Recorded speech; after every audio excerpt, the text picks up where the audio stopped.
Y'all give it up. So good. Keep it up. My name is Lukman Abdullah, and I'm a part of the Students Against Mass Incarceration at Howard University. I'd like to welcome you all out tonight. The Friends of Incarcerated People welcomes you all out to the second part of the series, the Public Education Forum on the Prison Industrial Complex. And without much further ado, we're about to go ahead and get started. Hi, I'm Markia. I'm the oldest daughter of Marvin Blunt Bay. I had a speech, but I feel as though I can go off the top of my head and speaking about him. My dad's been locked up for 23 years. I am 26. His charges were robbery, the Bail Reform Act, and possession. Hello. Sorry. Okay, his charges were robbery, the Bail Reform Act, and possession of cocaine.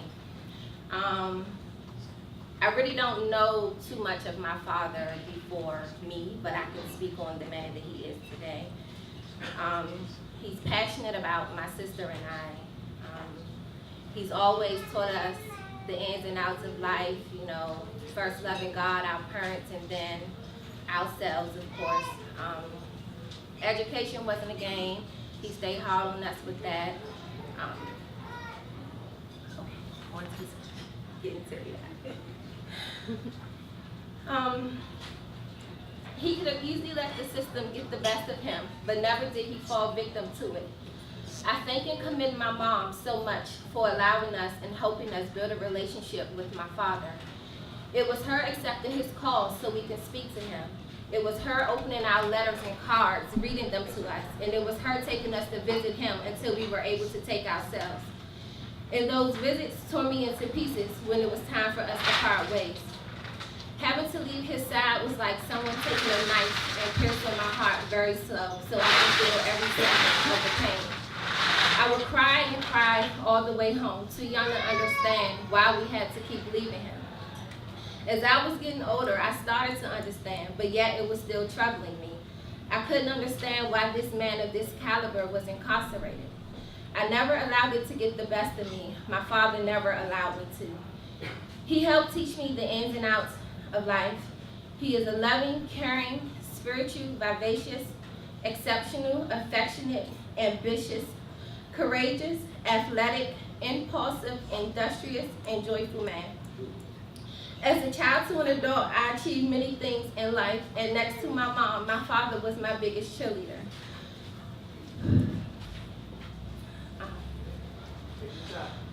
Having a father that I feel I can talk to about anything and everything is amazing. Well, of course, when he would tell my mom and rat me out, but I still love him for that. Birthdays, graduations, proms, he missed physically, but spiritually, my father was right there. I commend him continuously because never did he slack off as a parent. My sister and I received cards every holiday and letters. So many letters. He used to call me his cupcake and still do, and my sister was his honey bun. As we were children, our birthday cards would have Tweety Bird and mine would have Tweety Bird and hers would have Powerpuff. And to this day, we still do. My friends and I was just laughing about this as I turned 26 last month, that I'm still getting Tweety Bird cards from my father. Every night before I go to bed, I have a conversation with God, and before I say amen, I ask for my life with my father outside of the penitentiary. I know when it's time it's going to happen, but asking for it every night makes me feel joyful that after 23 years, I have not given up on my father, and I won't. 2 times my father has gone up in front of the parole board, and both times he was denied parole. The first time was in 2010. They gave him a point for a fight that he got into in July of 1991, and also used his charges against him as if they are going to change.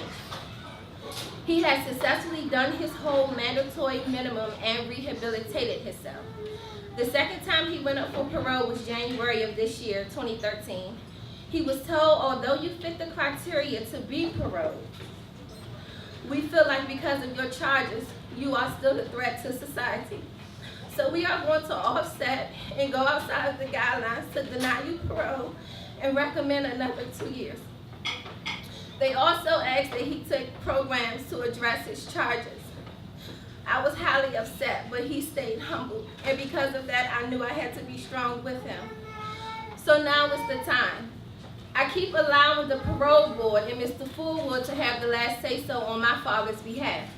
He is God's son and Jesus' brother, and that alone, Mr. Fullwood cannot win the battle over my father. Mr. Fullwood told my dad to get him more programs. My father has taken psychology courses, the CODE program, Men of Influence, and Going Home to Stay, which are all programs to address his changes as well as his past criminal thinking, such as anger management, victim impact, empathy, rational thinking, character development, assertive communication, and many more. He has also accomplished his GED, his OSHA certificate, his electrician certificate, his custodial certificate, his EPA certificate, and many others. My questions was why, but I'm no longer asking questions. It's time to do something about it, and the time is now. When Mr. Stuart Anderson reached out to me, I felt that God was finally answering my prayers. My father has a huge support system that's been there since day one, and we are going to fight and fight and fight until the gates are open and my father is released. Again, now is the time. My sister and I are asking for your support to join us in the movement with family and friends of incarcerated people, and not only helping my dad be released, but other inmates who deserve the right to be released. Thank you all for listening and lending the ear. God bless. It seems like it should be unnecessary to attach specific individuals to a system that's so clearly brutal and terrible for our entire society. But because of the ways in which we've been desensitized in America, I think that it's necessary, and it's definitely a first step towards change. As mentioned, I'm an attorney and I'm an organizer with the ACLU, the nation's capital. I was asked to speak for about 3 minutes about the school to prison pipeline and what we're doing here in the district, as well as the human cost of the prison industrial complex. So I will try to be brief. So as you all saw in the video, the school to prison pipeline can be summed up as a matrix of policies which are driving our young people, our black and brown young people, into prison. And I think that when people hear about the school to prison pipeline, they think about young people getting arrested or suspended or expelled from school. But as a parent, when I go to the schools and I speak with young people, I'm filled with a sort of frustration and despair, seeing all the potential and looking at the system that's supposed to be protecting and educate them, and seeing all this potential being ignored. I think that when you look at the human cost of the school to prison pipeline, it's a psychological assault on our young people and what they believe about themselves, and the icons that once represented childhood and education, like graduation and proms, is now overshadowed by metal detectors, getting stopped and frisked in the hallways. The ACLU recognizes that DC is one of the worst places for the school to prison pipeline. We have our kids being thrown out of school, being suspended for 3 months and beyond. And we recognize that it's a product of racism and the long history of racism in this society. And it's just the latest manifestation of it. I think that just to tell you a little bit about what we're doing here in the city, our work is part restorative justice, part legal battles, and part public education. On one side, we believe that there should be an end to zero tolerance policies. The same policies that were promoted by private prison industries that resulted in mandatory minimum sentencing are now being used in our public school systems to pathologize our young people in the normal course of their behavior. You may have heard about the 4-year-old who chewed his Pop-Tart into the shape of a gun and said bang bang and got suspended for making threatening gestures. And so the school to prison pipeline is an assault on that on the childhood which our children need to be members of our society. And so the ACLU seeks to create restorative justice paradigms. We also provide legal representation to people who are facing these issues.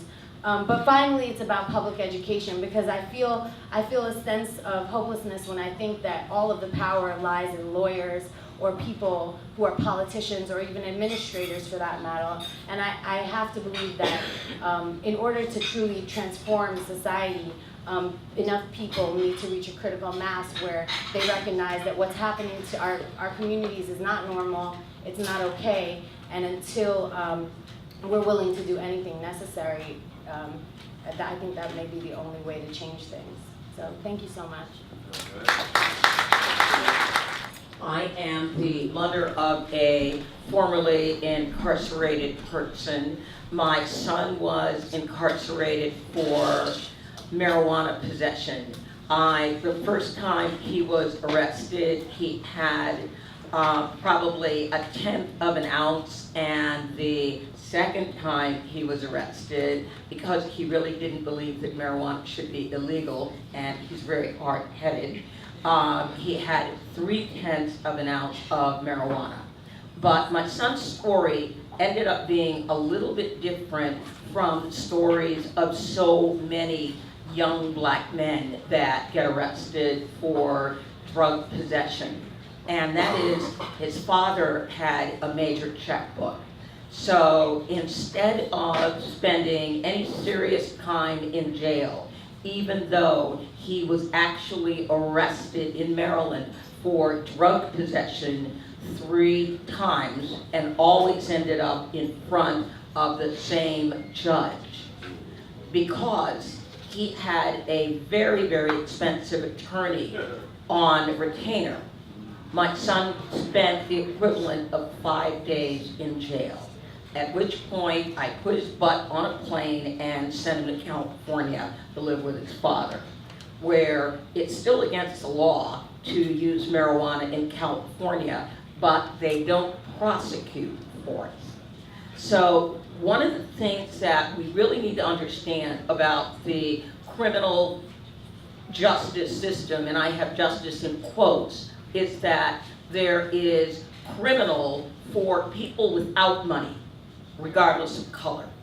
And there is justice for people with money, regardless of color. So a very, very important distinction that we need to make.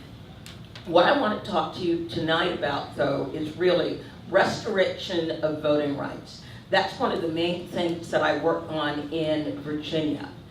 When you are incarcerated, when you are convicted of a felony and you go to prison, life does not suddenly return to normal upon your release from prison, especially if you live in Virginia, Iowa, Florida, or Kentucky. For residents of those states, if you are a person with a past criminal conviction, you lose your right of past felony conviction. You lose your right to vote for a lifetime, unless you are individually restored by the governor. The ACLU released a report yesterday showing that marijuana possession arrests are almost singularly targeting black people. And so now no longer do we have to make provocative statements, because we have the data for every arrest in this country for the past 10 years. And tomorrow we release, our affiliate will release the DC report. And you'll see that more than 90% of the arrests are black people, and we suspect it's even more than that. And we believe that it is time, this is going to be the last chapter in the war on drugs, because now it's time for decriminalization and legalization in the District of Columbia.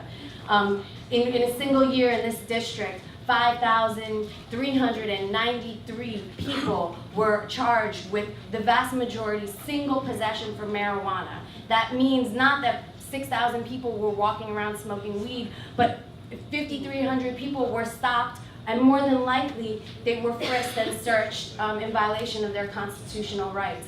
And so we believe that, that smoking marijuana is not a criminal issue. We're tired of putting money in the pockets of police departments and private prisons, and we're calling for an end to criminalization of marijuana and other drugs as well.